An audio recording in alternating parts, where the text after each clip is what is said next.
Let's go. On y va. Bonjour à tous mes abonnés, aux frères et sœurs et aux amis. Les amis, on les compte que sur le doigt d'une main, d'une seule main. Heureusement. Les vrais amis, hein, je parle. Sur les doigts d'une seule main qu'on les compte, les amis.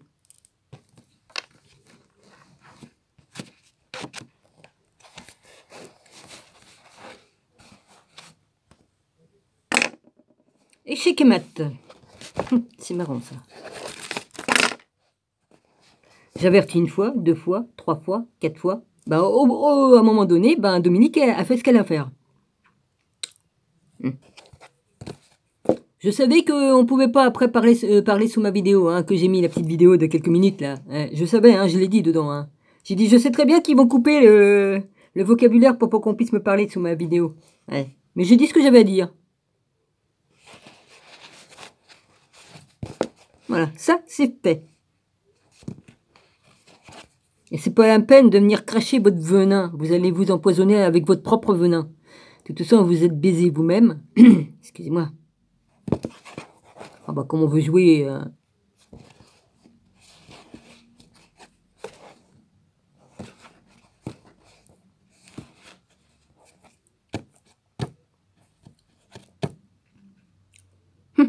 L'illettré, la gnagnante. Ouais, c'est ça. Ouais. J'ai comme Lombo. J'ai l'air con avec ma vue basse et tout ça, mais vous inquiétez pas. Maintenant, c'est terminé. Alors. Et l'autre qui me dit, il y a l'autre qui est... Oui, enfin bref, l'autre qui est venu, que j'en ai à branler, que l'autre vienne, là, l'autre bidule de merde, là. Elle est venue, oh je sais qu'ils viennent, et alors? Il y en a certains qui viennent, pourquoi que les autres, ils n'auraient pas le droit de venir, même les autres, hein? Je donne pas de nom, hein?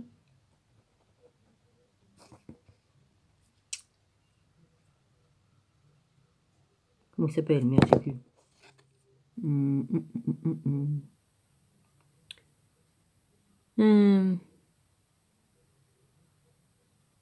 Si ça me revient, ça me revient. Oui, tu te fais appeler Franc-Froide, je sais plus, quelque chose comme ça. Je sais plus ton prénom, c'est parti, parce que je suis fatigué, c'est pas grave. Enfin bref.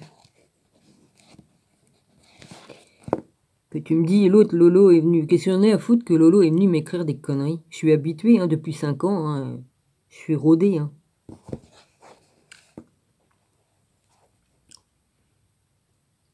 J'en ai rien à péter, moi, qu'elle vienne m'écrire.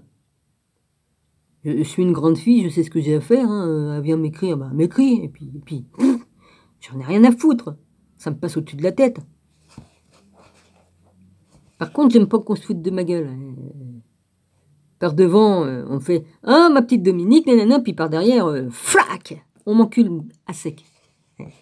Excusez-moi, je commence ma vidéo très crûment, ouais. Il y en a par devant, ils font « puis par derrière, ils sont vraiment à 2 faces ou à 3 faces, il y en a. Oui, parce que je dis plutôt à 3 faces, il y en a, parce que, dis donc, ils ont trois visages. Ouais, comme nos ciels, là-haut, il y a des anges qui ont plusieurs yeux, puis plusieurs visages. Ah, je crois, dis donc, ouais, la vache. Et je me moque pas des anges qui sont là-haut. Hein. Je donne mon idée sur les personnes qui sont à plusieurs visages. Mais eux, c'est des masques qui changent. Hein. Voilà, ils mettent le masque selon ce qu'ils veulent bien montrer.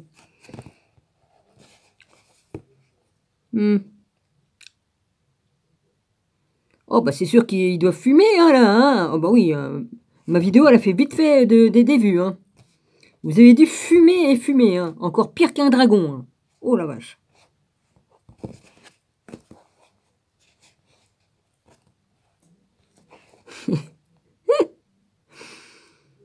Je l'avais dit qu'il fallait pas continuer. Comme j'avertis une fois, 2 fois, j'avertis. Je suis comme Jésus, moi, j'avertis.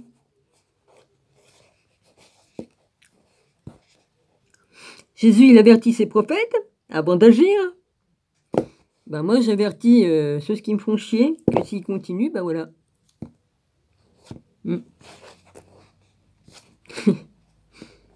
Enfin, bref. Toute cette connerie me fait bien marrer. On va voir si vous, si vous allez bien rigoler avec ce qui sent bien. Ah, ouais. Alors, les peuples de la mer, page 142. Ma patouche t'embrasse fort. Don Missionville, je t'embrasse fort. Philippe, je t'embrasse fort. Et puis d'autres que je dis pas le nom, mais vous inquiétez pas, hein, je ne vous oublie pas. En tout cas, ceux qui m'écrivent, qui sont fidèles, qui m'écrivent, et puis voilà, bon, voilà.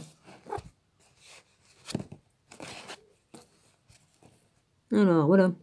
Les preuves indiquant comment et à quelle époque les Israélites atteignirent la terre promise de Canaan, au cours de pérégrinations fragmentaires s'étalant sur une certaine période de temps, présente également sous un jour nouveau le roi guerrier qui fonda un tel empire et qui n'était pas le même personnage que le chef de tribu qui passa une grande part de son existence en conflit avec les Philistins. Heureusement que j'ai chauffé la chambre de l'autre côté, hein.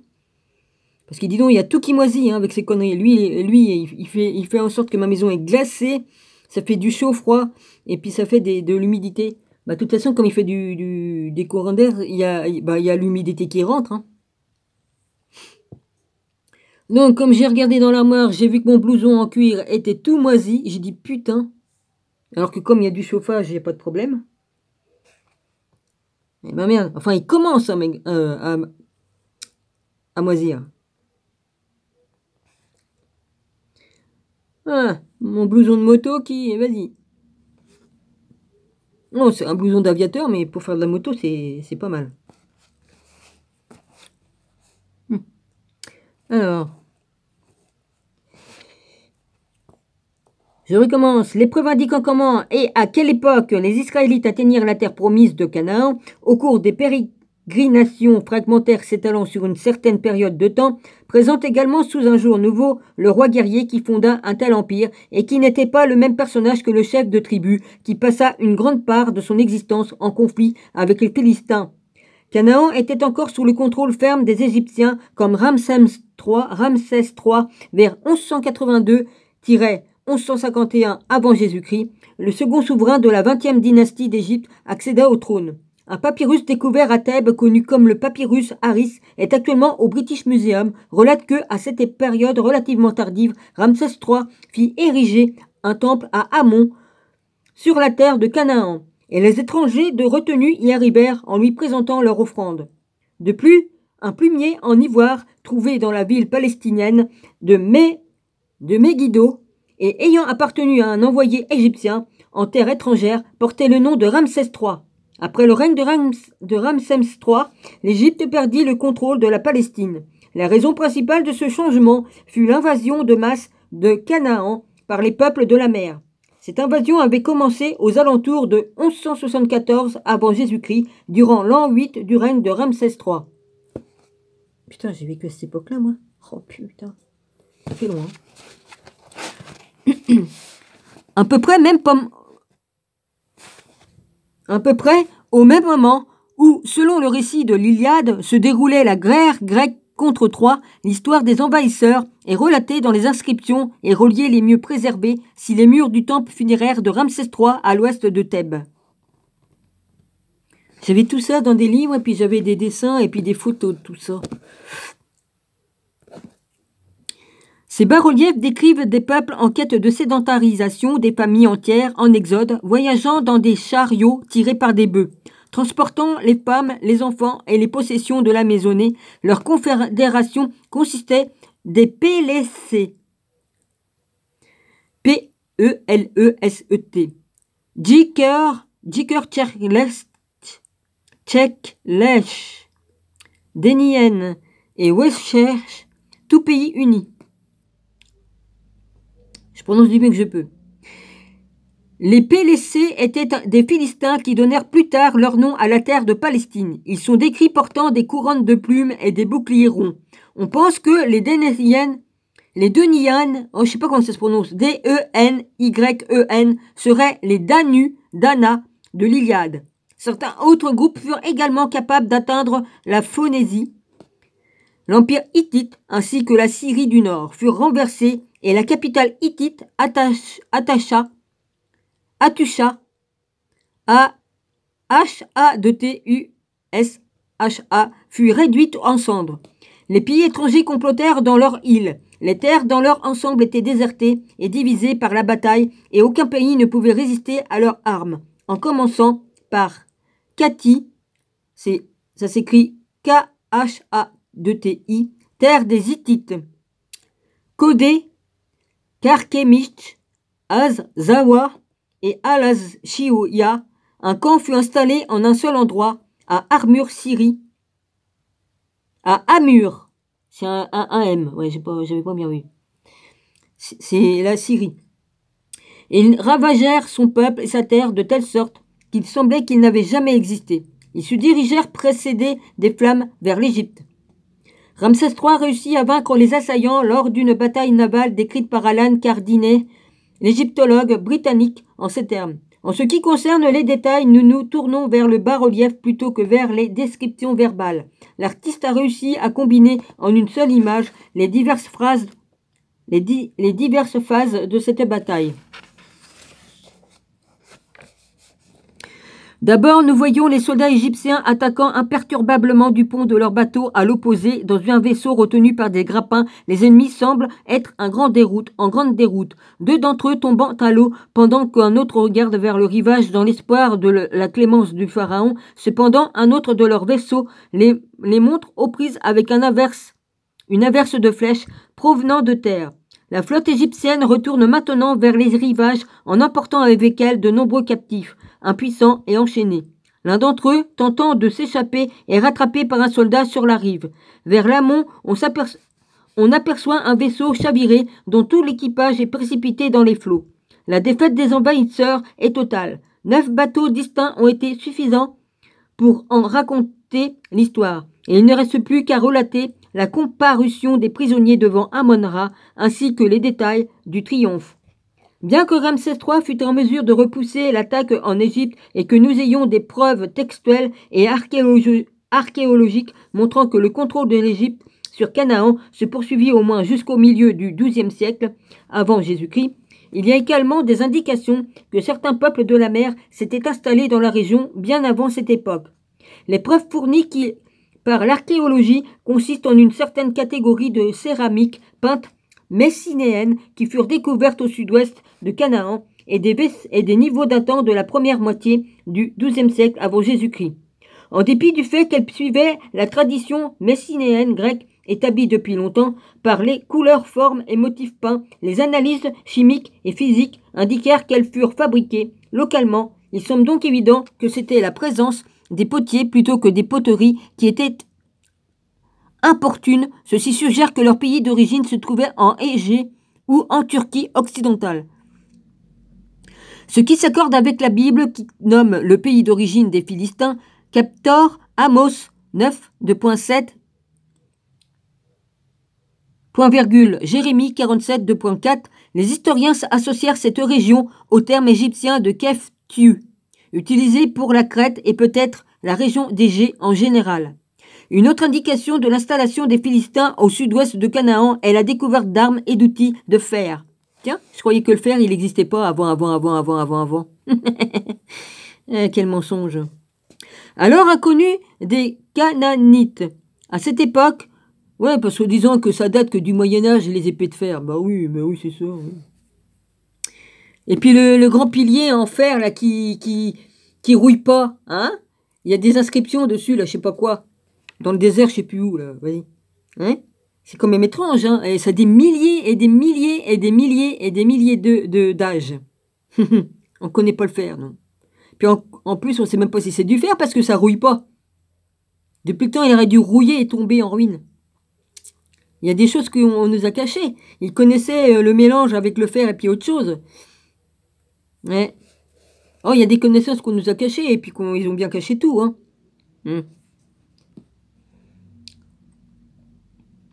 Alors inconnu des Canaanites à cette époque, pouvant être datés du XIIe siècle avant Jésus-Christ. Deux opinions diffèrent se sont manifestées pour expliquer cette apparence contradiction que certains peuples de la mer résidaient dans ces régions, alors que Canaan était encore sous le contrôle des Égyptiens.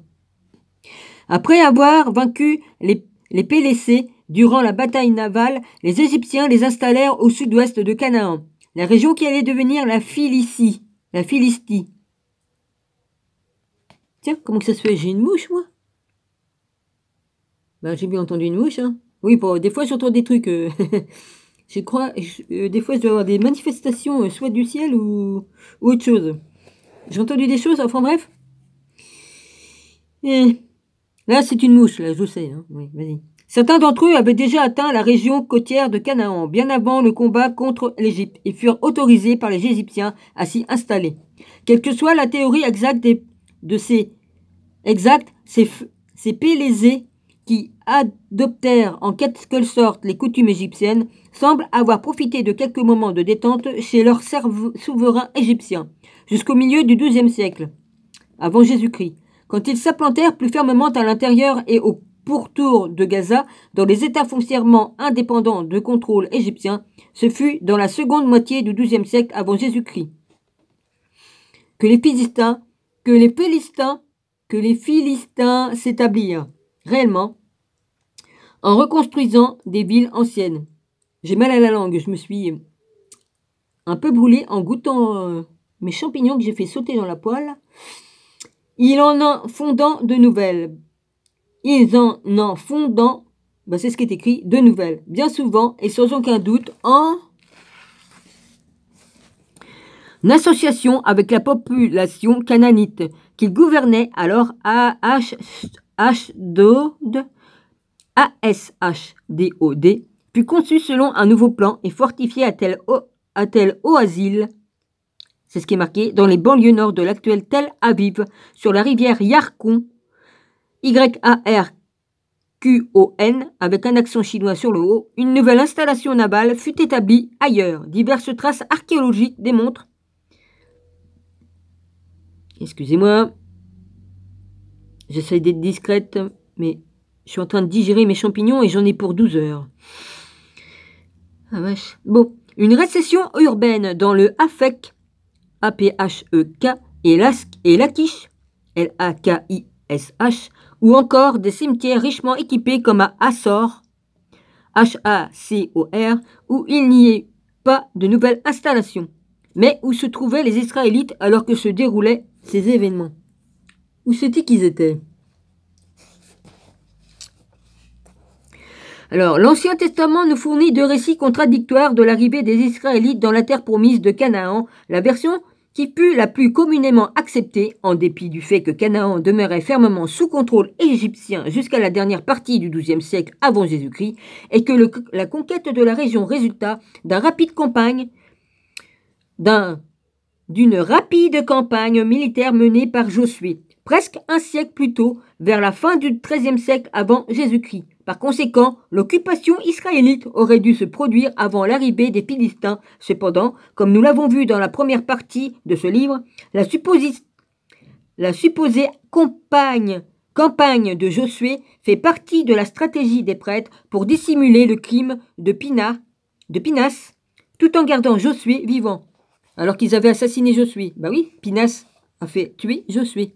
Je disais avant, je me suis trompée pendant un moment parce que dans mes vidéos, je disais que Pinas était Jésus, mais non, Josué et Jésus. Pinas l'a fait assassiner. Alors, vivant. Gardant Josué vivant, ouais. L'autre point de vue exact est que l'occupation israélite résulta de parcours fragmentaires de tribus individuelles accompagnés de divers conflits locaux qui se déroula sur une longue période de temps à la suite de l'invasion des Philistins. Chapitre terminé. Je vais à la page 147. La terre promise. Ça vous arrive aussi, vous, que vous avez une lampe avec une ampoule qui va dedans, là, comme j'ai, là, et que elle arrête pas de se desserrer, et puis l'ampoule se dessert. Je croyais que c'était le fil qui avait des problèmes, mais non, j'ai regardé et il est toujours attaché. C'est l'ampoule qui se dessert, et puis elle se dessert, ça me le fait aussi à lustre, là. Hein? Donc, si bien que je me retrouve plus... Si je mets toutes les ampoules, ça arrête pas de griller. Là, j'en mets que 3, parce que si je mets les 5, eh ben, ça grille tout le temps. Et puis, ils sont pas donnés, les ampoules, ça c'est sûr. Du temps des pyramides, ils devaient coûter moins cher, les ampoules, parce qu'il y en avait, hein. Ah bah ça, on a vu ça sur un bas-relief, hein. Il y a des grandes ampoules et il y a des hommes qui soutiennent des ampoules. Ça ressemble aux ampoules comme ça. Ils l'ont pas inscrit dans la pierre pour rien, hein. Alors, le livre des juges qui suit le livre de Josué suggère que l'occupation de Canaan résulta de parcours graduels de tribus distinctes. Je sais pas si j'ai eu un colis ou quoi, mais on m'a emmerdé. Alors, comme je reconnais pas le numéro, j'ai pas répondu. Puis comme je décroche, on me raccroche au nez. Alors aussi, je vais jamais arriver. Je vais voir ça quand je vais redescendre en bas, je vais regarder ma boîte aux lettres. Et puis s'il y a un colis, bah ils repasseront lundi. Parce que j'attends un colis encore. Bah oui, les pierres que j'avais commandées avec un livre. Alors je sais pas, ça normalement, ça, je dois avoir le livre et puis tout ça, donc il n'y a pas besoin que... Au moins que ce soit une boîte privée encore et puis qu'ils sont obligés de passer. Mais sinon, si c'était une boîte privée, ça aurait été une dame, elle aurait laissé un message en disant...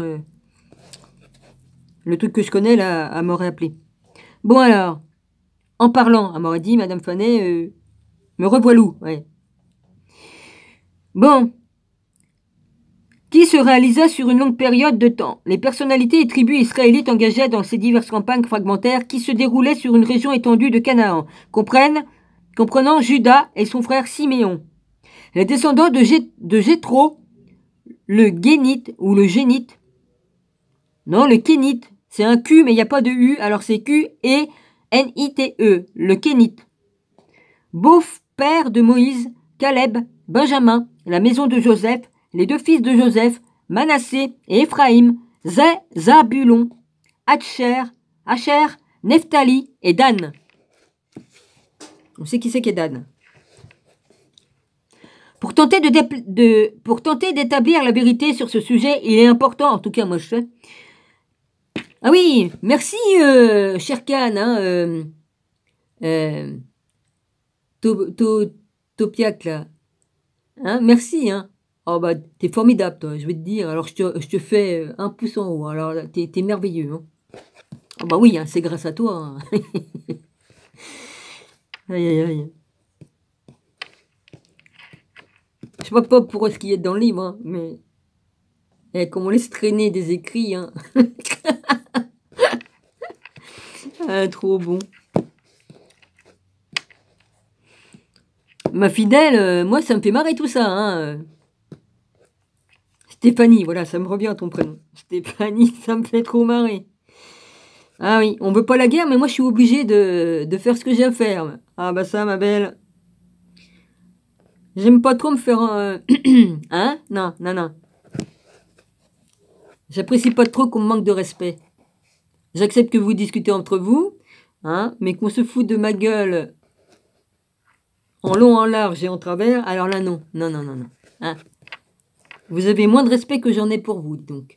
Ça, faut le faire, hein, quand même. Hein. Ouais, faut le faire. Enfin, le pire, hein, je parle de Angel. Aïe, aïe, aïe, aïe, aïe. Eh bien oui. Angel, tu vas récolter tes fruits. J'y peux rien, hein. C'est toi-même qui te fais du mal à toi-même, hein, mon gars. Hein. Eh. La Sophie a parlé. Apprends à jouer au jeu sec et puis au poker ou... Ça t'occupera. Bon, pour tenter d'établir la vérité sur ce sujet, il est important d'être clair sur le moment où les Israélites arrivèrent en Égypte, la durée exacte de leur séjour et le moment de leur départ. Ah oui, parce que c'est vachement quand même hypocrite, hein. Ma Dominique, tatati tatala. Hein? Alors que tu détestes ce que je fais, tu t'es retenu de m'en mettre plein la gueule parce que je mettais j'ai tiré les cartes et tout ça. Après, t'as dit, ah oui, bah même moi, comme je le fais, je crains rien parce que je suis protégé, c'est comme toi. Alors que t'as envie de me dire, espèce de... je sais ce qu'il y a dans ta tête. Oh, l'hypocrisie, l'hypocrisie. Ah, t'es un champion, hein. Ça, je peux pas dire. Là, on peut te couronner champion du monde. Je vais pas dire le contraire. T'as tes qualités, champion du monde, hein, d'hypocrisie. Ah bah... Enfin, je t'en veux pas, hein. Chacun fait ce qu'il a à faire. Hein. Dieu est témoin, le grand Manitou là-haut, là. Les anges, les archanges, tout ça, hein. La Sophia aussi, hein. Moi, enfin, je suis en haut et en bas, hein. Et puis, ne vous inquiétez pas. Tout est inscrit hein, dans le livre de l'agneau, hein, là-haut. Hein. La majorité des égyptologues demeurent fidèles à l'idée que Joseph, le patriarche, sa famille et les tribus d'Israël arrivèrent en Égypte au temps de l'occupation Iskos, les Ixos. J'ai un peu mal avec ça, mais c'est pas grave. Hein. Je remercie la gonzesse à qui, par sa faute, que je me suis retrouvée avec de la dyslexie, hein, que je savais plus écrire ni lire. Je te remercie, ma belle. Oh, ben c'est pas moi qui va te mettre le boomerang dans la gueule, hein. Le renvoi du boomerang, c'est pas moi qui le fais, hein. Quoique, je pourrais le faire, hein, mais non, c'est pas mon boulot, ça. Du delta oriental au milieu du XVIIe siècle, avant Jésus-Christ, ils demeurèrent dans le pays durant 4 siècles. Et puis, merde, qu'est-ce que je voulais dire d'autre aussi? Oh bah oui, entre deux lignes, hein. Et puis, Stéphanie, Lolo, elle a le droit aussi de m'écrire si elle veut. Hein. Elle vient et m'insulte. Elle a le droit, tout comme vous. Hein. Elle a le droit de faire ce qu'elle veut. Hein. Elle va tomber sur le cul en m'entendant dire ça, mais elle a autant de droit que vous de passer et m'écrire. Voilà. Alors, j'ai pas besoin que tu me dises « Oh, telle personne est venue !» Oh, bah ça, c'était pour me faire parler, pour dire « Oh, bah tiens, elle va dire qui c'est Lolo, et puis qui c'est qui est avec elle. » Vous savez très bien qui c'est qui est Lolo et qui c'est qui est Emmanuel Roussel, hein. Manu. Oh, bah entre Emmanuel Titi, Emmanuel Angel, Emmanuel Roussel... Oh, c'est sûr qu'en ce moment, ils remplacent beaucoup de présidents avec des clones et puis des sosies, mais bon, ouais, vous faites fort, vous, hein, les communs des mortels, hein, vas-y, hein. Ouais, nous sommes des communs des mortels, mais certains ont certaines choses, hein, certaines. Oui, parce que dans notre corps de chair, on est dans un corps de chair, hein, même si on a des particularités spécifiques. Mais moi, je me mets pas au-dessus des autres. Oh, bah, de la façon que je parle, évidemment, mais je suis obligée de vous botter le cul. Hein, ouais, parce que je suis ce que je suis. Mais ça, il faut le comprendre. Hein. Le je suis. En tout cas, si vous saviez ce que ça veut dire, vous seriez peut-être un peu moins con. Je sais pas. Dans votre connerie, dans votre méchanceté. Je sais pas. Parce que tout le monde l'a, hein, le je suis, hein, je suis. Mais bon, ça dépend ce qu'on en fait. Hein. Alors, au milieu du XVIIe siècle, avant Jésus-Christ, demeurèrent dans le pays durant 4 siècles et n'en repartirent qu'à la fin du règne de Ramsès II. Ah, c'était mon préféré, celui-là, vers 1413-1405, avant Jésus-Christ. Ouais, c'était mon préféré comme pharaon. Je sais pas pourquoi, j'aimais bien. Mais il est fini noyé. Là, je suis sûre, parce qu'on m'a dit là-haut que c'est lui qui est mort noyé, comme la mer morte, comme la mer rouge s'est refermée. Il était, voilà, il a fini noyé. Alors, ou possiblement durant le règne de son successeur, Meremta. Ma propre opinion débattue dans un autre livre est reconnue maintenant de plus en plus par les historiens bibliques, contrairement à la majorité des Égyptiens.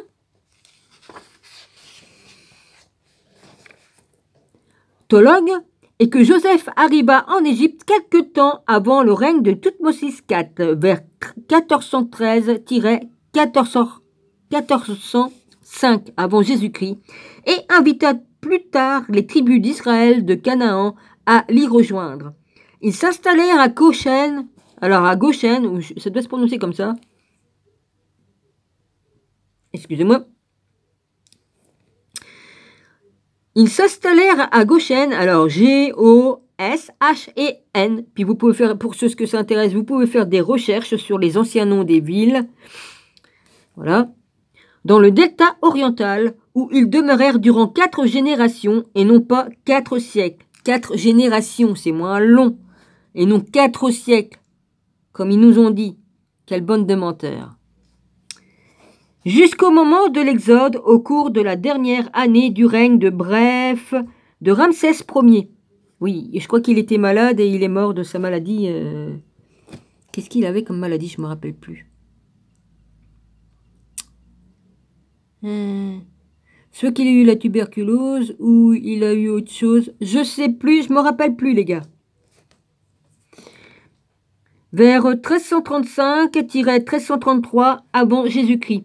Le premier roi, alors fort âgé de la 19e dynastie, l'Ancien Testament et l'histoire égyptienne nous proposent des récits contradictoires sur les véritables événements qui se déroulèrent directement après l'Exode. Initialement, ça revient le soleil, ça fait du bien. Selon la Bible, les Israélites se dirigèrent vers le Sinaï où ils s'allièrent aux Bédouins. Mon oncle, il était bédouin. C'est pas les hommes qui sont habillés en bleu. Mon oncle, il faisait partie de la tribu de ceux qui sont habillés en bleu. Aux Bédouins asiatiques, les Chochous, les Médianites de la Bible. Puis le récit biblique de l'entrée des Israélites en Palestine décrit comment toujours sous la tutelle de Moïse, ils quittèrent le nord du Sinaï par le haut du golfe Dagaba. Plus loin, Agaba. Ouais, j'ai des cousins, ils sont arabes, musulmans, mais enfin de sang, ils sont musulmans. Moi j'en ai un, il est catholique, enfin il croit en Dieu, en Jésus, mais il a du sang arabe.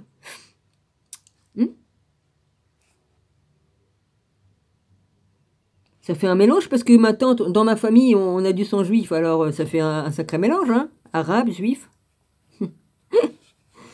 Mais on est tous, il y en a qui ne savent pas qu'ils sont juifs, mais ça je l'ai déjà dit dans mes vidéos. Vu tout le peuple qui a été décimé sur tout le globe de la Terre, évidemment que dans tous les pays, évidemment. Oh merde, il fait tout noir, ta gueule. Ouais, c'est comme dans le film, ta gueule. Ferme ta gueule, il fait tout noir.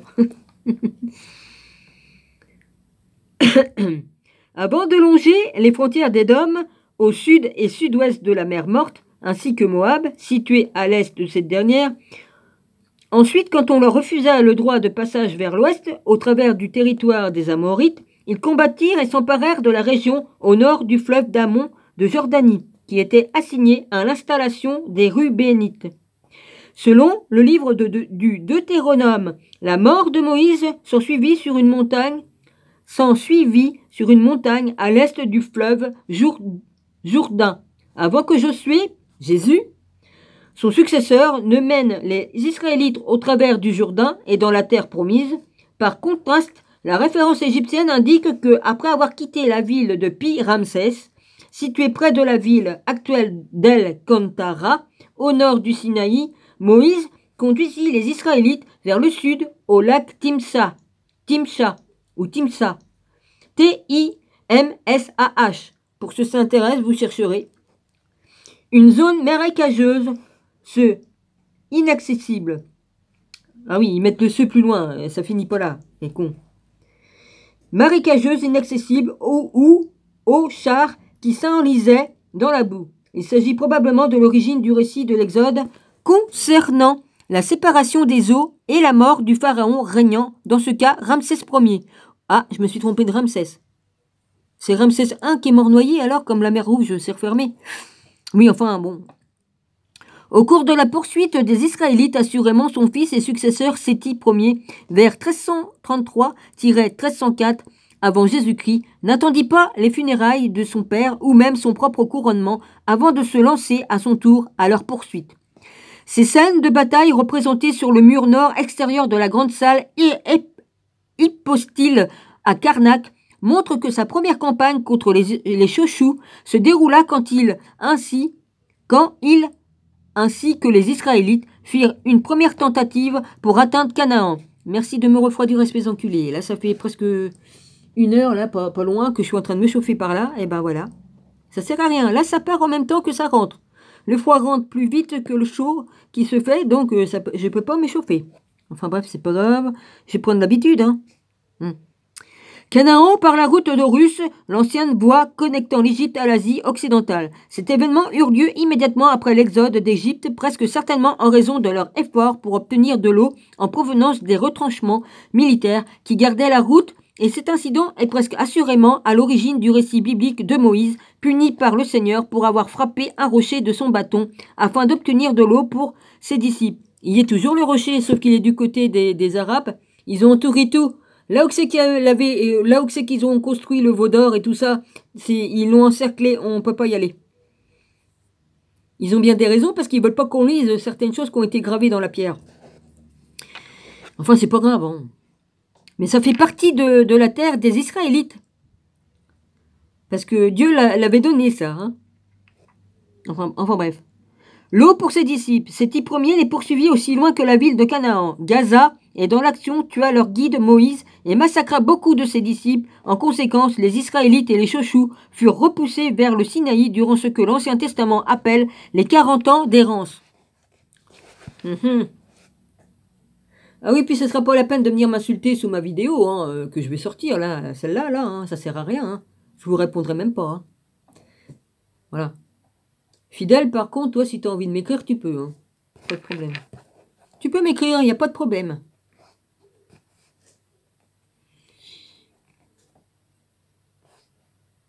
Et puis mes abonnés, hein, fidèles, mes fidèles abonnés, hein, mes amis, mes vrais amis, et puis voilà.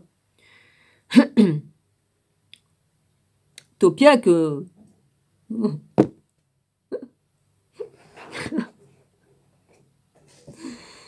Topiac.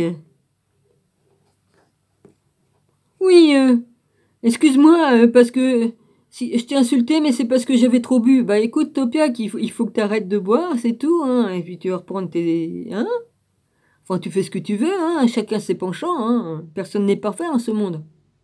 Mais enfin, bon, tu te fais du mal, hein. Mais bon, c'est ton problème, hein. Je ne te juge pas, tu fais comme tu veux. Mais enfin, c'est triste que tu te fasses du mal comme ça. À partir des scènes de guerre de Séti Ier, nous apprenons que peu de temps avant cette campagne, il entreprit une série de batailles en Asie occidentale afin de consolider les positions égyptiennes et de reconquérir celles qu'il avait perdues à l'ennemi. Eh oui, Dieu m'a fait en sorte que quand je vois des choses, je les vois très bien. Oh putain, qu'est-ce que c'est bleu. Ça, c'est l'archange... Enfin, c'est depuis que j'ai demandé à l'archange Michael de venir pour me protéger. Ça fait des trucs bleus comme ça, j'y peux rien. C'est depuis que j'ai demandé. Ouais, je l'ai pris comme archange protecteur. Et je peux prendre tous les anges que je veux, protecteurs, les archanges. Bah, la Sophia, elle a le droit de prendre ce qu'elle veut comme protecteur. Après ces campagnes, 40 années environ s'écoulèrent durant la seconde décennie. Quoique j'en ai pas besoin, mais bon, vaut mieux prévenir que guérir, comme dirait l'autre. Alors, de toute façon, j'ai Dieu, j'ai Jésus, j'ai les archanges, les anges d'en haut, plus les 2 anges gardiens que j'ai eus à ma naissance. Mais il y a mes parents et ma reine, hein, ils sont morts, mais je suis sûre qu'ils sont quelque part. Et puis, mes anges gardiens que j'ai, grâce à eux aussi, parce que j'en dirai pas plus, hein, voilà. J'hérite de leur truc aussi, à mes parents et ma reine. Ouais. Ouais. Ma marraine, une bonne sœur, et puis un parrain, un prêtre. Ouais, c'est bien, ça a bien commencé. J'étais morte, oh, bah oui, oui. Ouais, je suis revenue, tiens, vas-y. Oh, j'ai dit non, pas question qu'on me re-assassine là. Non, je reviens. On m'a tué dans l'autre vie, ça va bien, quoi. Alors, durant la seconde décennie de 1294-1284, avant Jésus-Christ, du long règne du fils et successeur de Séti Ier, Ramsès II, avant que nous retrouvions une autre mention, concernant les Chochous, qui avaient alors quitté l'Égypte. Hein, évidemment, vous prenez pas le temps, les gars, d'écouter mes vidéos. Alors, même si je donne des avertissements, bah non, vous mettez juste un pouce, vous écoutez peut-être un petit peu le début, puis après basta, ou même pas. Ah bah tant pis pour vous, hein, les gars. Hein. Alors, concernant les Chochous qui avaient alors quitté l'Égypte, plusieurs textes confirmant ces guerres furent découverts dans un article publié en 1964 par le journal de l'archéologie égyptienne. Le docteur Kenneth Kitchen, professeur d'égyptologie à l'université de Liverpool, décrit comment une stèle de Wadi Tumila au delta oriental fait référence au roi comment, ayant perpétué un grand massacre sur la terre des Chochoul, il pilla leur campement, tuant son peuple et reconstruisant à neuf des villes portant son nom. Un obélisque de Taï décrit Ramsès II comme un lion terrible et ravageur qui ravagea le pays Chochou, qui pilla les montagnes de Séhir avec ses armes faillantes. Le docteur Kishen souligne ce point. Ici, les Chochous sont par parallélisme assimilés au mont Séhi. Il refait ça me reprend le nez. J'ai le nez qui se rebouche avec ses courants d'air. Qui est Édom? Du mont Séhir, qui est Édom. Puis il ajoute, cette référence suggère que Ramsès ou ses troupes ravagèrent le Négeb, les terres hautes de Séhir ou d'Édom, et peut-être une partie de Graben, de l'Araba.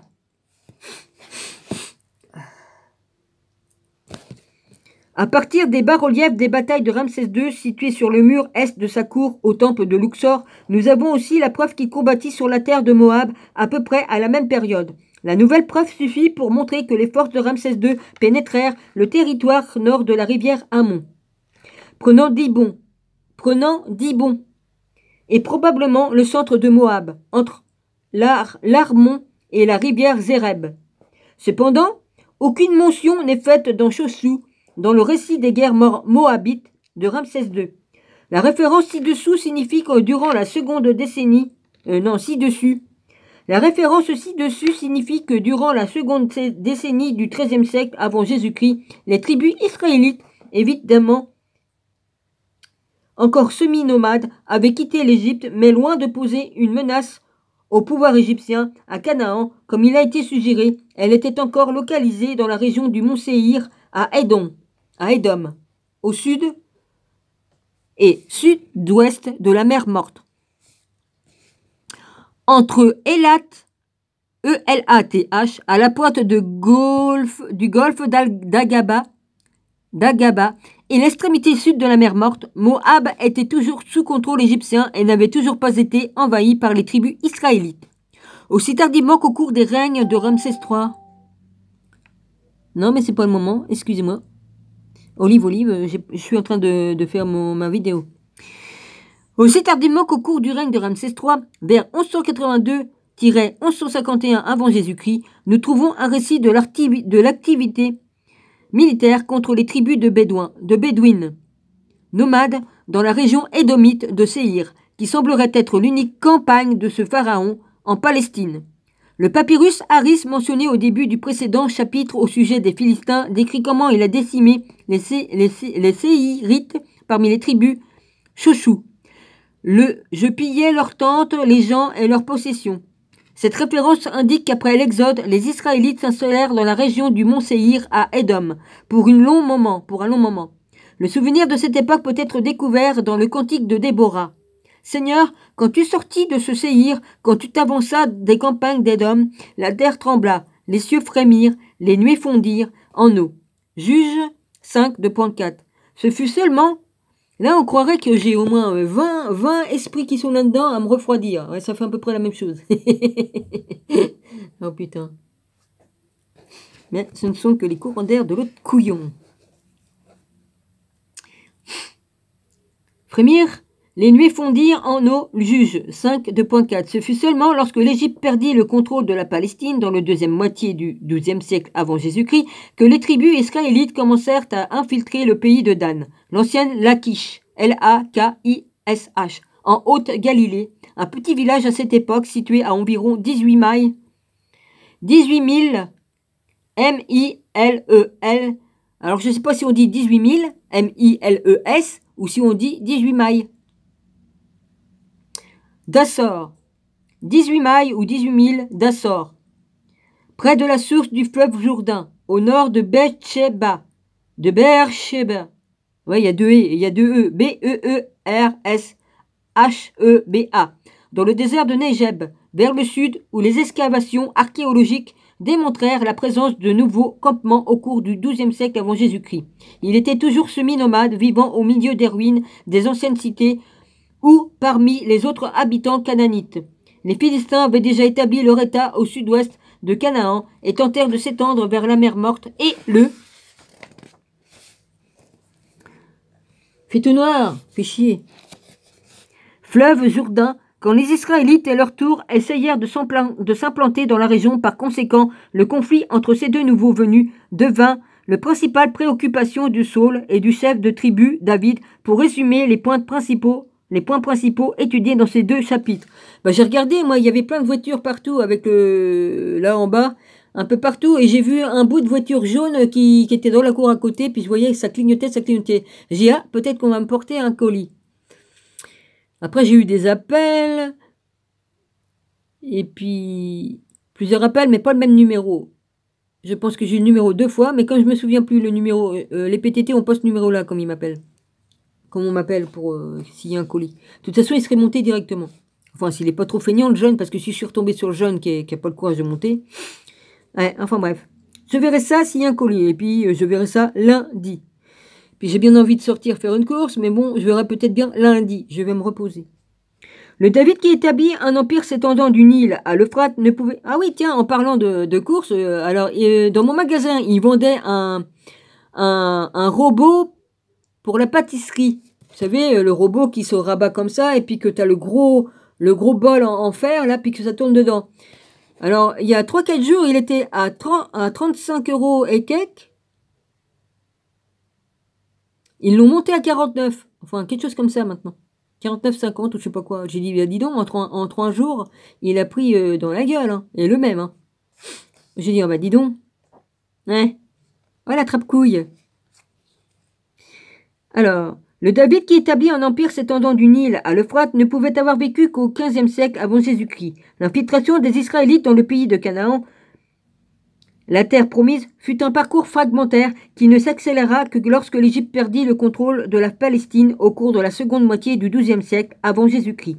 Le David, dont les campagnes principales furent menées contre les Philistins, ne pouvait pas avoir vécu avant le XIIe siècle avant Jésus-Christ, car c'est à cette époque que se déroula l'invasion de masse de la plaine côtière de Canaan par les Philistins. Fin du chapitre. Page 52, je prends la 153. Les deux David. Oh putain, ça fait la paire. Fallait que je fasse celle-là. Excuse-moi Jésus. Le chef de tribu David qui vécut durant la première moitié du Xe siècle avant Jésus-Christ est clairement une figure mineure. Il nous est présenté sous plusieurs aspects, tour à tour berger, rival de Saul et plus tard Dishbochet.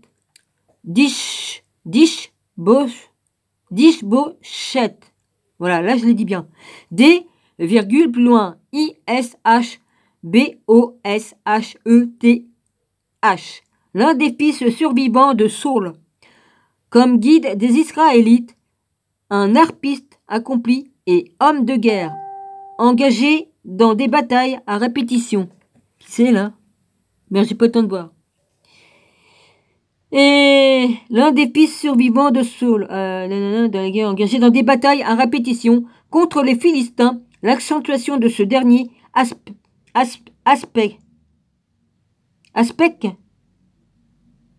Ce dernier aspect. On dit le pec ou pas? Aspect ou aspect? Oui, enfin bref. Dans une tentative de déguiser la véritable identité de David, est favorisée par la présentation d'un combat épique entre David et Goliath. Ah la vache. Je fais sortir la vérité. Chacun en fera ce qu'il voudra. Hein. Cependant, ce récit fut en fait emprunté à une œuvre littéraire égyptienne très populaire et révélée. L'autobiographie de Sinoué. Sinoué l'Égyptien. Je connais par cœur. J'avais le livre. Décrivant les événements qui se déroulèrent 1000 ans plus tôt et qui n'a aucun lien avec les histoires respectives de David biblique, voire appendice C et D. Donc c'est pas le même David qui parle, dont ils ont parlé. Sinoé l'Égyptien, bah, j'ai lu hein, de Christian Jacques, c'est comme ça qu'il s'appelle Christian Jacques, les livres sur l'Égypte ancienne. Il me semble que c'était Christian Jacques. La narration de la vie du roi guerrier David que nous trouvons relatée dans le deuxième livre de Samuel est directe en comparaison. Je m'excuse. Sa première campagne est décrite dans le 5e chapitre. Nous apprenons que David et ses gens marchèrent sur Jérusalem contre les Jébuséens qui habitaient le pays. Et, c'est 3 points plus loin, et, entre parenthèses, entre deux demi-cercles, s'empara de la forteresse de Sion, c'est la cité de David. J'ai le hockey aussi, vas-y. David résida dans la forteresse et construisit des fortifications au pourtour, et Hiram, roi de Tyr, envoya un ambassadeur à David avec du bois de cèdre, des charpentiers et des tailleurs de pierre qui construisirent une maison pour David. 2 Samuel 5, 2.6-11. Bien que cette réalisation soit attribuée au chef de tribu David dans le 2e livre de Samuel, immédiatement après qu'il soit devenu le seul souverain des Israélites, ceci n'est pas vraisemblable. Premièrement, nous apprenons que dès qu'ils eurent vent de la nomination de David, les Philistins se préparèrent à le combattre. Ouais, je sais pas. Combattre et se déployèrent dans le val des Réphraïm, situé au nord-ouest de Bethléem. Ceci résulta en 2 batailles, durant la seconde desquelles il battit les Philistins depuis Gabaon jusqu'à l'entrée de Gazer, l'une des villes côtières du nord d'Ashdod. Cependant, la prise de Jérusalem, la construction des fortifications et l'envoi matériaux et d'artisans de Tyr qui font partie de cette histoire auraient nécessité un temps considérable. Deuxièmement, au temps du roi David, Toutmosis III, au XVe siècle avant Jésus-Christ, l'invasion massive de la plaine côtière de Canaan par les Philistins ne s'était pas encore produite.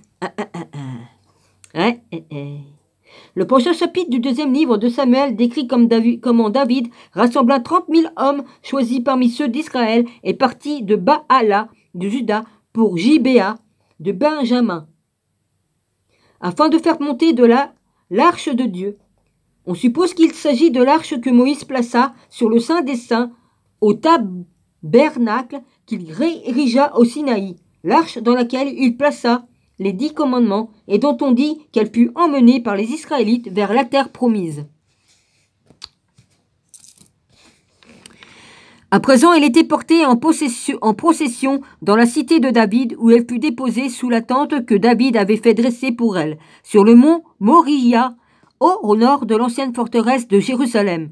3 chapitres plus loin, nous trouvons un récit relatant toute une série de guerres au nord de la Palestine, en Syrie, jusqu'aux limites du fleuve mésopotamien de l'Euphrate, où le contrôle du roi David était en péril, ainsi qu'à Moab, à l'est de la mer Morte. On dit que il battit aussi les Moabites, et les Moabites devinrent sujets de David et lui payèrent tribut. 2 Samuel 8, 2.2. David battit Hadazézer, roi de Soba, vers Hamath, en Syrie du Nord, lorsque celui-ci alla pour étendre son pouvoir sur le fleuve Euphrate. 2 Samuel 8, 2.3. Et Aki du renom érigea une stèle. 8, 2.13. Les Syriens de Damas vinrent à la rescousse d'Hadadézer, qui était le chef de la confédération des royaumes syriens, mais David les vainquit, tuant 20 000 personnes avant d'implanter des garnisons à Aram-Damas. Et les Syriens devinrent ses sujets et lui payèrent tribut. Quand le roi d'Hamath apprit que David avait vaincu Hadadézer, il envoya son fils à David avec des félicitations et des présents. Une autre guerre s'ensuivit alors au sud de Canaan, à Édom, à la frontière du Sinaï égyptien, lors de laquelle l'armée de David massacra 18 000 hommes et il établit des garnisons à Édom, qui fut ainsi assujetti. Quand le roi des Ammonites mourut, il fut succédé par son fils David, envoya des messagers pour lui offrir des condoléances, mais les messagers furent maltraités car les Ammonites suspectaient que la vraie raison de leur visite était d'espionner leur ville qui n'est pas nommée à ce stade. Les Ammonites rassemblèrent leurs alliés de Syrie et de Mésopotamie et se préparèrent à la guerre. Lorsque l'armée de David répondit à ce défi en marchant sur leur cité, ses troupes trouvèrent les forces opposées divisées en deux. Les Ammonites s'étaient rassemblés à la porte de la ville, tandis que leurs alliés attendaient à découvert. L'armée de David se divisa similairement en deux. Les alliés des Ammonites placés à découvert furent bientôt vaincus et en déroute, tandis que les Ammonites cherchaient refuge derrière les portes de leur cité. Les Syriens rassemblèrent une nouvelle armée qui semble avoir été localisée à l'est du fleuve Jourdain. David traversa le Jourdain et vainquit de nouveau les Syriens, tuant 700 attelages et 40 000 hommes. 2 Samuel 10:18. En conséquence de ces défaites, tous les rois qui s'étaient alliés à Hadadézer, roi de Soba, qui semblait encore être le chef de l'alliance syrienne, firent la paix avec David et devinrent ses sujets. Puis l'armée de David retourna assiéger la cité identifiée ici comme Rabat, 2 Samuel 11:1, dans lequel s'étaient réfugiés les Ammonites durant la première campagne. David, quant à lui, resta à Jérusalem. C'est à ce moment que sa liaison avec Bethsabée mucho. Oh la vache. Bethsamé mucho. Ouais, bah, cette chanson-là, je me demande si ce sont pas... ouais, ça vient de là, il me semble. Est présentée pour la première fois. Alors que David faisait une promenade du soir sur le toit de sa maison à Jérusalem, on dit que son regard fut attiré par la vision d'une belle femme, se baignant. Elle s'appelait Bethsabée. Bethsabée, l'épouse. Bethsabée, voilà. L'épouse d'Uri, le Hittite, qui était absent de chez lui, en service dans l'armée du roi au siège de Rabat. David envoya des émissaires pour la lui amener. Ils firent l'amour et peu de temps après, Bethsabée annonça « Je suis enceinte ». Ben évidemment. David ordonna le retour d'Uri à Jérusalem et après avoir écouté son récit sur la progression de la bataille, lui commanda d'aller chez lui, espérant ainsi que lui et sa femme s'uniraient charnellement et que sa part de responsabilité dans la paternité serait ainsi dissimulée. Cependant, Uri ne suivit pas les ordres du roi et alla dormir avec les serviteurs royaux en dehors de la maison de David. En apprenant cela, David renvoya Uri au front de la bataille, la plus déchaînée, avec une lettre à son commandement. Joab qui disait « Mettez Uri au plus fort de la mêlée et reculez derrière lui, qu'il soit frappé et qu'il meure. » 2 Samuel 2.15. Lorsque l'annonce de la mort d'Uri à la bataille de Rabat arriva, David envoya chercher de nouveau Bethsamée et l'épousa, et elle lui donna un fils, Salomon. David rejoignit ses troupes, Salomon. Voilà, elle lui donna un fils, Salomon. David rejoignit ses troupes quand le moment approcha où Rabat allait s'effondrer et que les guida durant l'assaut final, et vainqueurs puis ils prit la couronne de leur roi qui pesait un talent d'or. Ça fait combien un talent d'or, les gars? Ça pèse combien un talent? Bon, j'irai chercher ça dans mes recherches. Elle enchâssait une pierre précieuse qui devint l'ornement de la tête de David. Il emporta le butin de la ville en énorme quantité, 2 Samuel 12:30. David prit également de nombreux prisonniers de guerre qu'il fit travailler pour lui. Et avant de retourner à Jérusalem, il soumit le reste des cités ammonites. Les récits bibliques de cette campagne menée par le roi guerrier David s'accordent parfaitement avec les récits historiques des guerres menées par Thoutmôsis III, les plus grands rois de l'ancien monde. Chapitre 21, page 158. Voyage aux cieux. Alors, je voulais vous dire un truc, mais c'est pas grave. On s'en fout. Thoutmôsis III, le fils d'une concubine, accéda au trône comme 5e souverain de la 18e dynastie d'Égypte dans d'étranges circonstances. La dynastie avait été fondée plus de 100 ans auparavant, alors que au-delà d'un siècle de régence, suite à l'invasion des bergers Hyksos, les princes de Thèbes s'unifièrent au XVIe siècle avant Jésus-Christ dans une tentative fructueuse, j'ai du mal à respirer en même temps, c'est chiant, chassée d'Égypte et Amos, vers 1575-1550 avant Jésus-Christ, fut couronné comme premier souverain de la dynastie. Le nouveau roi passa 15 années à combattre pour assurer qu'aucune partie de l'Égypte ne demeure sous contrôle étrangers, ainsi que dans la poursuite du restant des ischios. Des Ichios. Oh merde! Des Ixos. Dans la région de Gaza. Il fut suivi par son fils. Ouais, c'est pas facile de parler avec une langue que j'ai eu des problèmes, hein, avec le dentiste, hein, donc j'ai une langue qui a un problème. Et puis j'ai aussi un problème avec le palais. Donc, on se moque pas. Ça porte pas chance de se moquer de quelqu'un qui a des problèmes de santé, hein. Voilà. Qui avance ça davantage en Palestine et en Syrie, continuèrent en campagne contre les Hyksos à son tour. Il fut succédé sur le trône par Thoutmôsis Ier vers 1528-1510 avant Jésus-Christ. L'un de ses généraux, après que le roi ait arrangé son mariage avec l'héritière royale et l'ait nommée co-régente malgré son règne, bref, Thoutmôsis Ier fut le fondateur original de l'Empire égyptien. Il marcha à la tête de son armée en Asie occidentale et atteignit le fleuve Euphrate dans la région située dans la Syrie du Nord et la Mésopotamie où c'est pas où, c'est au sud de l'Anatolie. Là, ils réussirent à traverser le fleuve dans le territoire de Mitanni, l'ancien royaume du nord de la Mésopotamie, où Thoutmôsis Ier érigea une stèle en commémoration de sa victoire. Je pense qu'ils l'ont enlevé là, c'est celle-là qu'ils ont dû enlever. Que tu sais là où c'est que l'endroit qu'ils ont passé, la mer Rouge est ouverte et puis elle s'est refermée. Bon bah voilà. Il y avait une stèle de chaque côté qui disait ce qui s'était passé et que c'était à cet endroit. Et ben moi avant j'ai eu des photos que la stèle y était encore et puis maintenant comme ils montrent des photos, ils ont enlevé la stèle, ils ont pas le droit, mais ils l'ont fait quand même, hein. Ils s'en battent les couilles. Et ils ont mis juste une plaque gravée. Où ils l'ont mis la stèle? Puis la deuxième, elle y est encore. À cette époque, alors, mémoration de sa victoire. À cette époque, les Égyptiens se satisfaisaient pleinement d'écraser leur ennemi et n'essayaient jamais d'établir de contrôle sur les territoires vaincus. C'est dommage que j'ai plus les livres, sinon j'aurais pu vous montrer en vrai.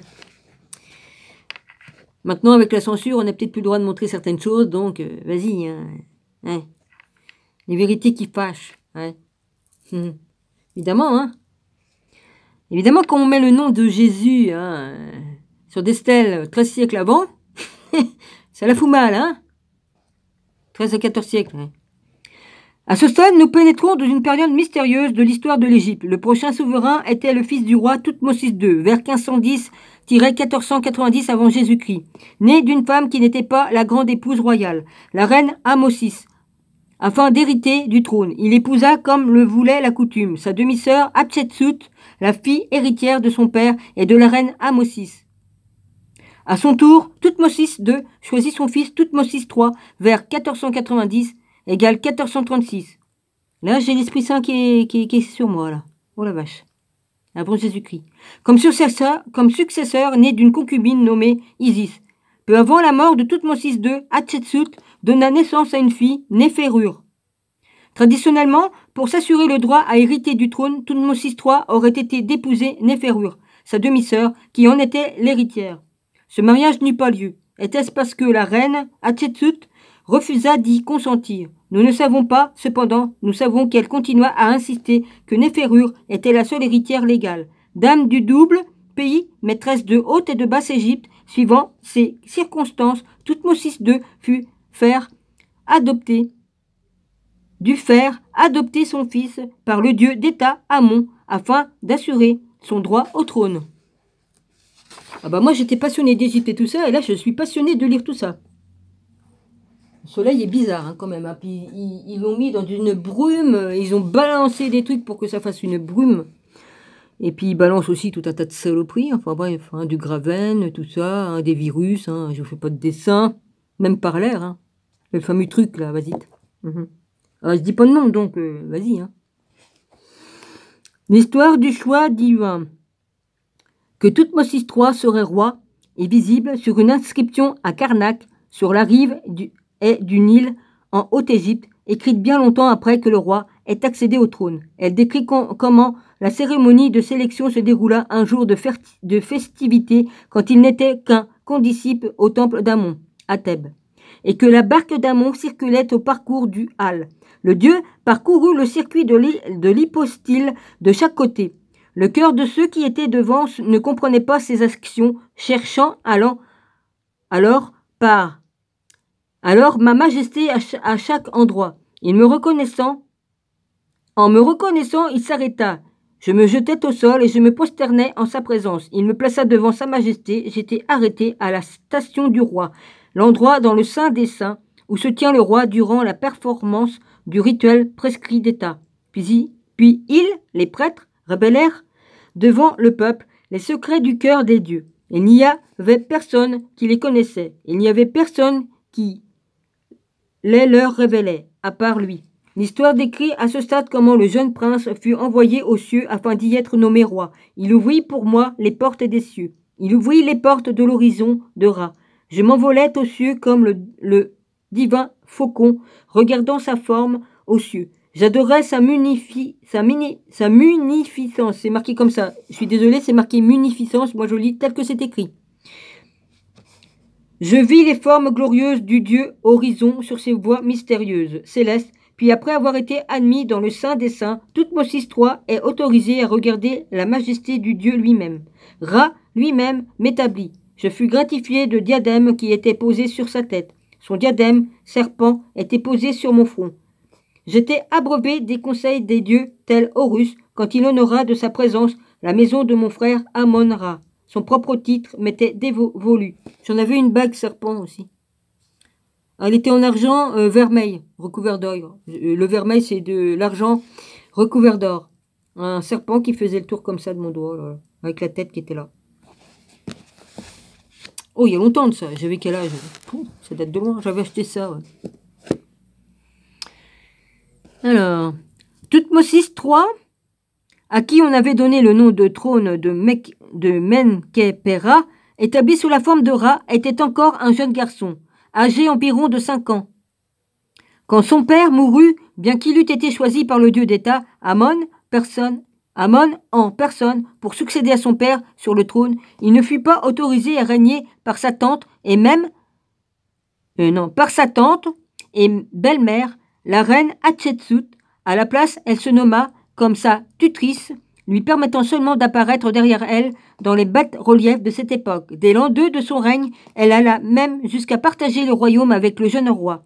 Apparaissant habillée en homme aussi longtemps qu'elle vécut, elle garda Toutmosis III à l'arrière-plan et considéra sa fille, Néferure, à la fois comme véritable héritière et héritier. Ses plans furent ébranlés cependant quand Néferure mourut durant l'an 16 de la co-régence et à partir de ce moment-là, Toutmosis III gagna en importance, jeune homme. Il semble avoir rejoint l'armée égyptienne et il existe des preuves suggérant qu'il aurait combattu dans la région de Gaza vers la fin de la co-régence. Bon, bah, fidèle, Stéphanie, je crois que ça va te plaire tout ça. L'opportunité qu'eut Toutmosis III de régner seul sur l'Égypte se produisit quand Hatshepsut mourut au milieu de l'an 22 de la co-régence.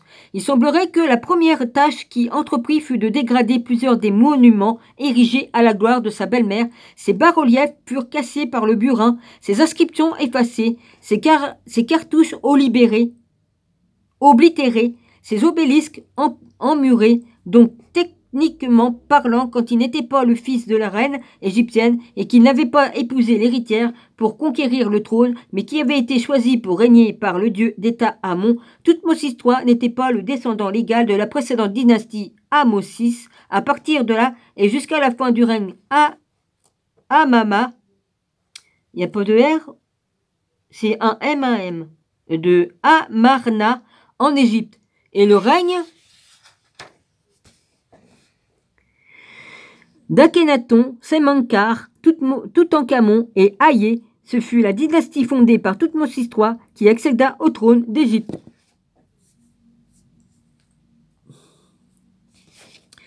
Page 162, là, il y a l'œil d'Horus.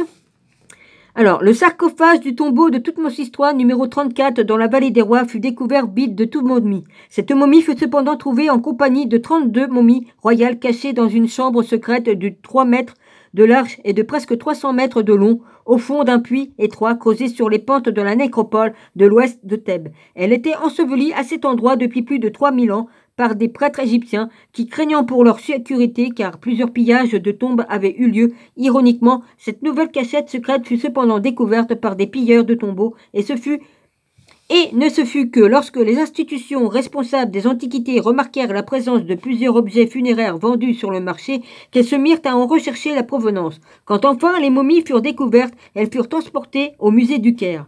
La momie de Toutmosis III avait été arrachée de son cercueil quand elle fut découverte et les pilleurs avaient causé de grands dommages en la dépouillant de ses bijoux.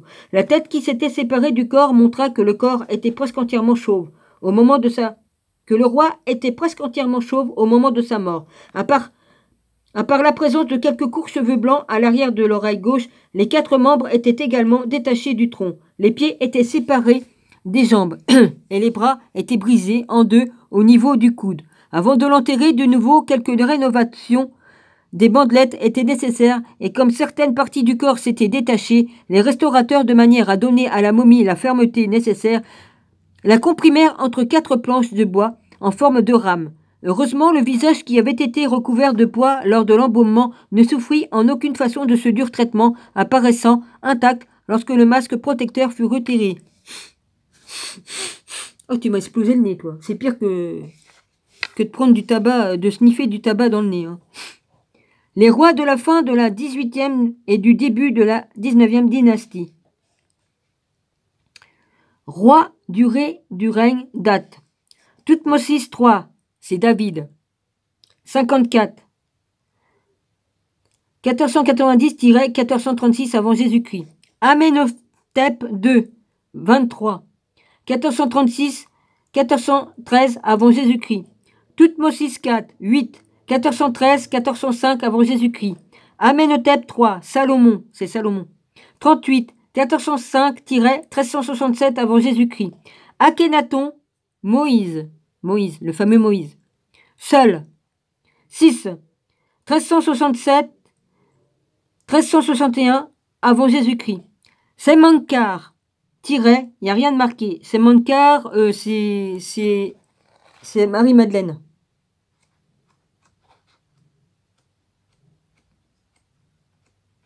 Bon, t'es où, toi, le truc généalogique, là, que j'ai... Elle est par là, quelque part. Je suis allé trop vite.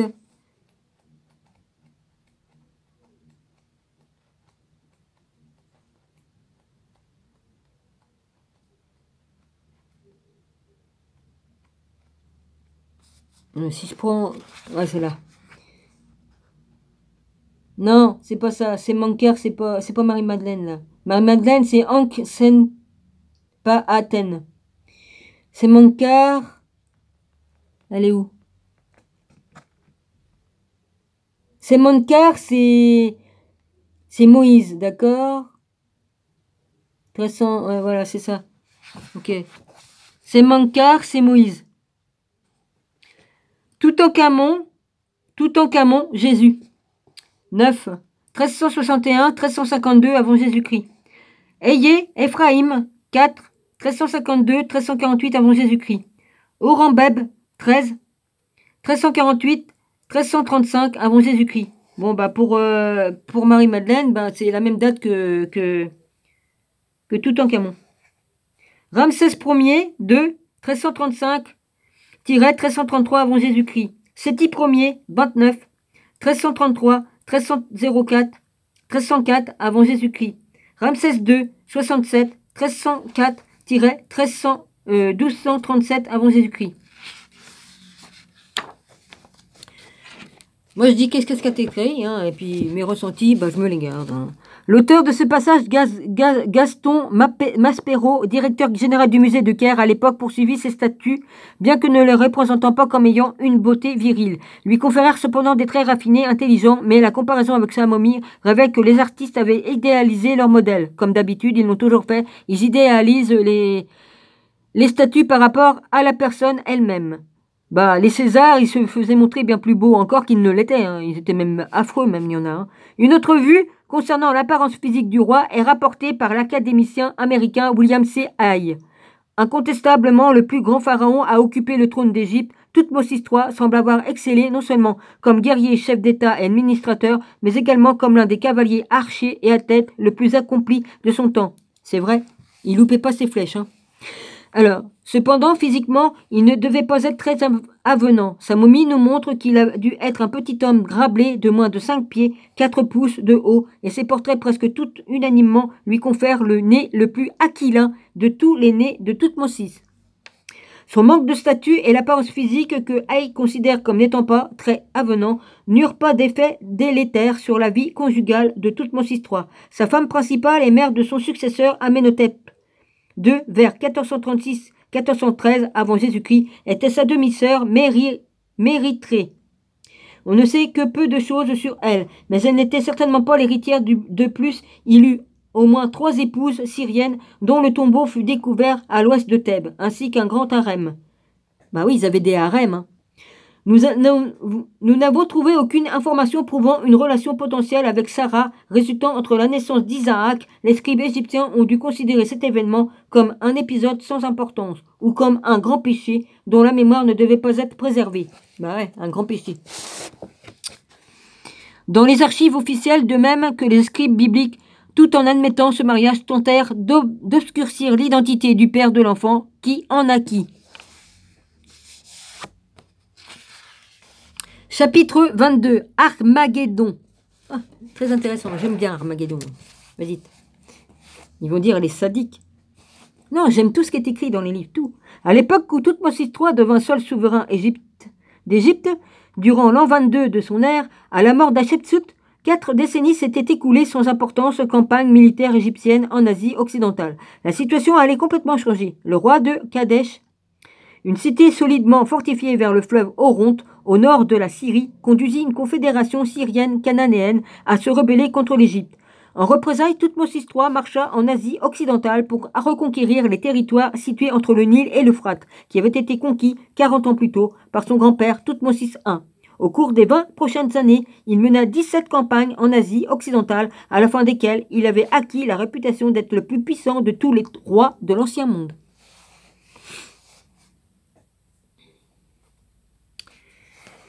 On peut trouver le récit de ces guerres recopié des rapports journaliers du scribe qui accompagnait l'armée dans ses campagnes dans les annales, un document de 223 lignes qui recouvre l'intérieur des murs fermant le corridor entourant le Saint des Saints de granit que Toutmosis III érigea à Karnak. Le récit commence par son départ à la tête de ses troupes de la ville frontière fortifiée de Zarv. Il y a un Z-A-R-W au cours des derniers jours de son année 22. 10 jours plus tard, il arriva à Gaza où il célébra le début de son année 23 avec des festivités en l'honneur de son père Amon, dont il porta l'icône à l'intérieur de l'arche à la tête de son armée. Il passa la nuit à cet endroit avant d'avancer vers le nord, vers le centre du pays de Canaan, où il s'arrêta dans une ville nommée Yéhem. Il n'y a pas d'accent ni rien, Y-E-H-E-M, située au sud d'une chaîne de montagnes qu'il dut traverser pour atteindre Megiddo, enfin voilà. Megiddo, c'est comme ça qu'on dit. La ville où s'étaient rassemblés les ennemis Kadesh. Là, il fut confronté au choix de 3 routes, dont la plus courte, appelée la route d'Aruna, était étroite et dangereuse. Par conséquent, il rassembla un conseil de guerre où il s'adressa à ses officiers.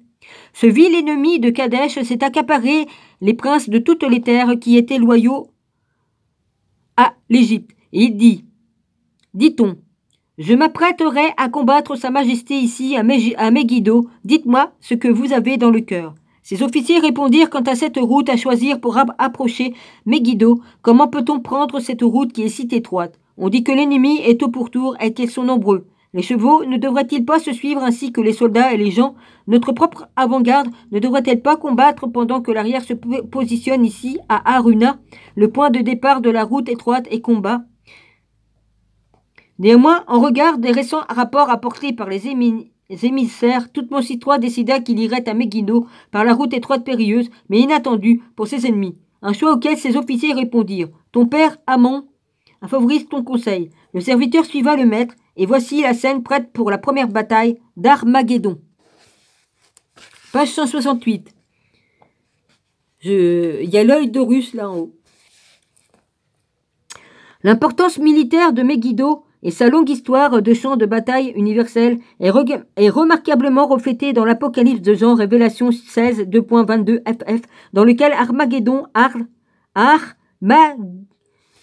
Mégidon, H-A-R, plus loin, M-E-G-G-I-D-O-N, Mégidon, qui signifie le mont de Megiddo, est désigné comme le site où, à la fin des temps, tous les souverains du monde combattront en une ultime bataille contre les forces de Dieu. Ceci souligne la croyance jusqu'à l'ère chrétienne que le Messie, né de la maison de David, devra un jour reproduire la bataille de son grand ancêtre qui conquit Megiddo, où se déroulera le combat final entre le bien et le mal.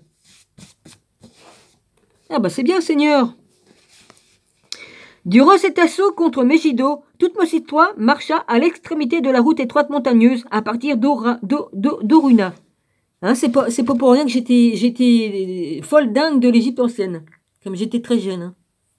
Et puis j'aimais bien l'archéologie.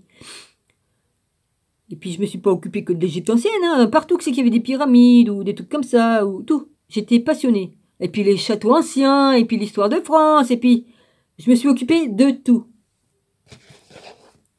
Ouais, c'est pas pour rien. Après, j'ai compris parce que comme j'ai vécu là-bas dans d'autres vies, évidemment, je comprends mieux. Daruna, portant l'icône d'Amon indiquant la voie quand il émergeait finalement dans la vallée au sud-est de Megiddo, il put constater que les forces ennemies, comme dans le récit biblique relatant l'attaque sur Rabat, avaient été divisées. S'étant attendu à ce qu'ils prennent l'une des deux routes plus larges, l'un des groupes était en position au sud à Tahanak, tandis que l'autre était plus près de Megiddo. Cependant, en raison de son choix imprévisible, Toutmose et ses troupes apparurent soudain entre les deux groupes sur les conseils de ses officiers. Le roi campa durant 2 jours, alors qu'il attendait l'arrivée du bataillon arrière de son armée. Puis, ayant divisé ses troupes en 2 unités distinctes, il attaqua. Sa Majesté chargea sur une char d'or fin vêtue de ses tenues de combat, tel Horus, le grand des armes, un seigneur d'action comme Montu, le dieu égyptien de la guerre.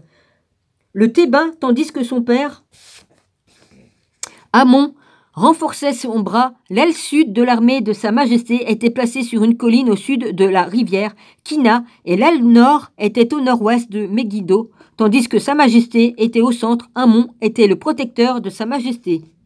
Les forces égyptiennes remportèrent la bataille qui s'ensuivit et les rois opposés à Toutmose s'enfuirent vers le sanctuaire de Megiddo, où, comme les portes de la cité avaient été fermées, ils furent sauvés par des citoyens qui laissèrent tomber des remparts, des cordes faites de vêtements pour les tirer vers le haut.